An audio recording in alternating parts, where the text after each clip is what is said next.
Good morning, good evening po sa inyong lahat. So, eto na, sumabog ng sumabog kung saan ay ibinulgar ni Red Zane ang mga nasa likod ng kanilang ginagawang paninira sa Team Kalingap. Ano po, naandyan ang mga sponsors, andyan si Sir Leo D at si Madam Annalyn Rolenson. Nagmula po ito mismo kay Red Zane. Ano po, ang tanong, pagsisihan kaya ni Viancy yung nangyayari ngayon sa kanyang buhay, yung nagawa niya, lalo pa at talagang maraming nasaktan, lalo pa at buong mundo ay napapanood yung kaganapan ngayon. Ang tanong pa, guys, mga kalingap, sino mismo ang may kasalanan kung bakit talaga ito ay nangyayari kay Viancy? Alam naman natin, nabanggit na ni na Red Zane, may sponsor, nandyan yung mga sponsor, tumutulong kay na Red Zane, kay na Dr. Love, para manira sa Kalingap. Andyan sila.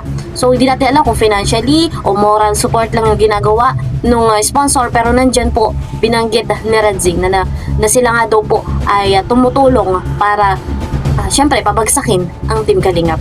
Ngayon, kay Viancy, ang daming nangyari. Ang dami na talagang napakahirap dalhin sa kanyang buhay. And of course, marami ding nasaktan. Hindi lang si Viancy. Talagang andyan sina Kuya Val, si Kalingap Rob, at syempre, ang pinakamasakit ay kay Kalingap Edu. Ngayon, ang tanong, sino ang dapat pang sisihin lalo pa at ganito nga yung kalagayan ni Viancy. Narito may paparinig po ako. Ito, pakinggan muna natin na. Ang pinaka talaga dyan, pinaka may kasalanan para sa akin. Ito po guys ay yung live ni Kalingap Rob. Ang sabi niya dito? Hindi madisiplina ng magulang. Binasa niya sa comment, hindi nga daw po madisiplina ng magulang, at tinutukoy dito ay si Viancy. Ang pinaka talaga dyan, pinaka may kasalanan para sa akin. Pinaka may kasalanan yan yung magulang. Ayan, ang pinapaboran natin sa pagkakataong ito, yung sinasabi ni Kalingap Rob, na ang may kasalanan nga daw po ay yung magulang ni Viancy sa nangyayari ngayon. Bukod sa sponsor, bukod sa mga anti-Kalingap kagaya ni Dr. Love, bukod kay na Red Zane, may kasalanan din yon. Pero ang pinaka may kasalanan nga po dito sa nangyayari sa kanila ay yung magulang. Ito pa, pakinggan natin. Una, bakit mo ipa-front yung anak mo sa national TV na alam mong pwedeng mapahiya? Ayun, natumpak. Kagaya ng sinabi ni Kalingap Rob, syempre unang-una, hahayaan mo na humarap yung anak mo sa malaking channel, sa libo-libong nanonood, na talagang ang impact noon ay panay negatibong komento, panay basher, and more bashing yung kanilang natanggap. And isinisisi nila sa Team Kalingap. Yun yung kanilang laging sinasabi na dahil sa Kalingap, kaya nababash sila.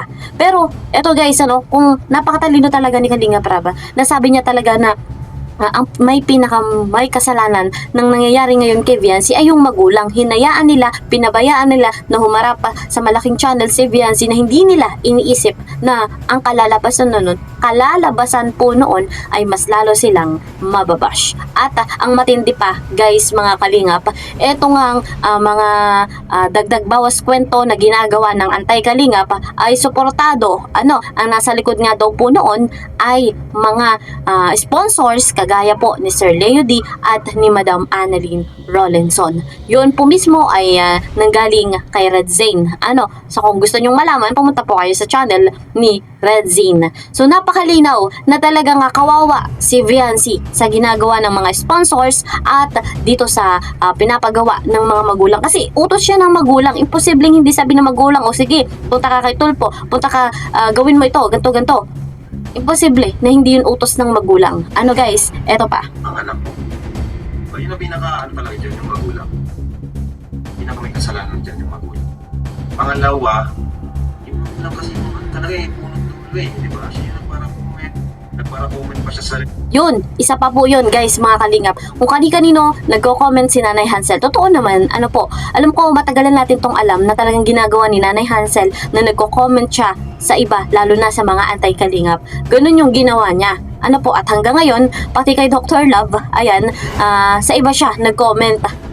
Hindi niya puntahan si Dr. Love para kung gusto niya talagang linisin, ayusin yung problema nila ni Dr. Love, ay maging maayos. So, ang nangyayari nga ngayon, ay talagang nakakalungkot. Mas lalong kawawa si Viancy. Pero kung iisipin nyo guys, bakit siya sumunod?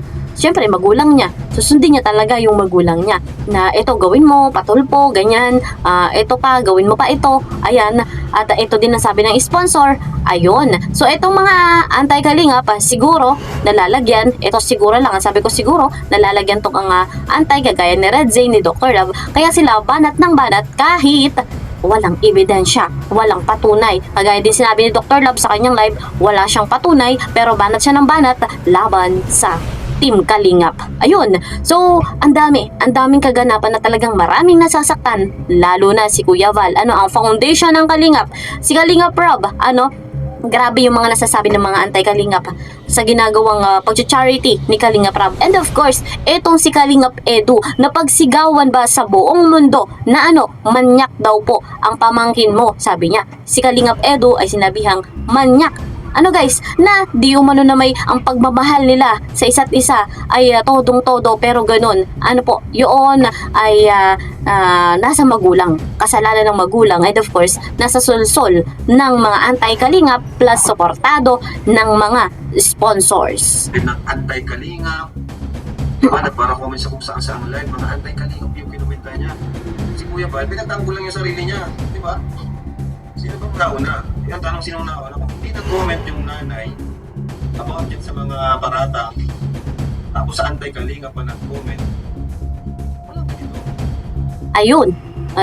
Gawain nga po yun ni Nanay Hansel. Hindi niya inisip kung makakabuti ba, makakasolve ba ng problema ang pag-comment niya sa ibang naka-live, sa ibang tao. Bakit hindi niya kumprontahin? Ba't hindi niya puntahan? Kagaya nung kay Dr. Love, hindi niya puntahan.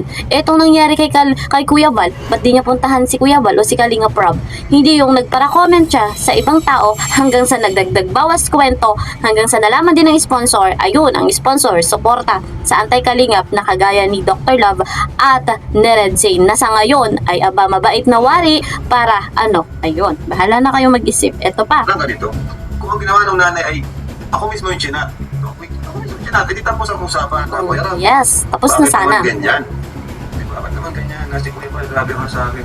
Kung ako sana yung kinausap, wala nangyaring ganyan. Pero ang ginawa, nagsumbong siya sa anti-Kalingap. Yun ang pinakamasama niyan. So ang pinakapunot dulo dito, yung nanay talaga, yung magulang. Ayun, malinaw guys, ang pinapaboran natin itong sinasabi ni Kalingap Rob kung saan ay ang pinaka may kasalanan nga po dito yung magulang at lalo na yung nanay. Hindi nila inisip yung ikabubuti ng anak, yung ikaayos ng anak. Ang inisip nila, siguro ito gawin natin to, laban sa kanila, ganito. Ayan, hanggang sa mas lalo silang nabash, mas lalong lumaki yung problema nila na halip ay na-solve, na-solusyonan. Lumapit sila sa mga anti-Kalingap na yung anti-Kalingap ay talagang may galit. May galit sa Team Kalingap. Kagaya ni Kapeso, doon pa sila mas lalong lumapit. Hanggang kahit hindi nila napansin, itong si Kapeso ay mortal na kaaway ni Dr. Love, may galit dyan. At yung mga iba pang pumapanig dito kay Viancy. At nung nalaman na si Viancy ay kumakampi dito kay Kapeso, ayun, boom, nagkakaproblema sila ngayon. So ayun, talagang ganyan ang buhay. Ang buhay ay weather lang.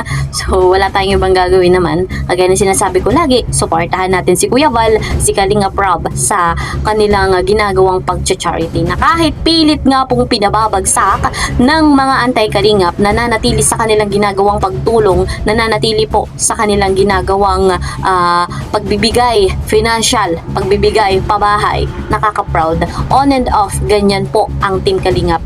So, ano man ang mangyari sa aksyon ni Kalingap Rob, ay disuportahan natin lalo pa at maghaharap-harap muli. Ayan ang pasabog. Maghaharap-harap muli. At si Kalingap Edu, pinag-aaralan na. Ayan, hanggang dyan lang muna ang sasabihin natin. Pinag-aaralan na. So, hanggang dito na lamang. See you po sa next video. Mag-iingat po kayo palagi. God bless everyone. God bless Team Kalingap. Bye-bye!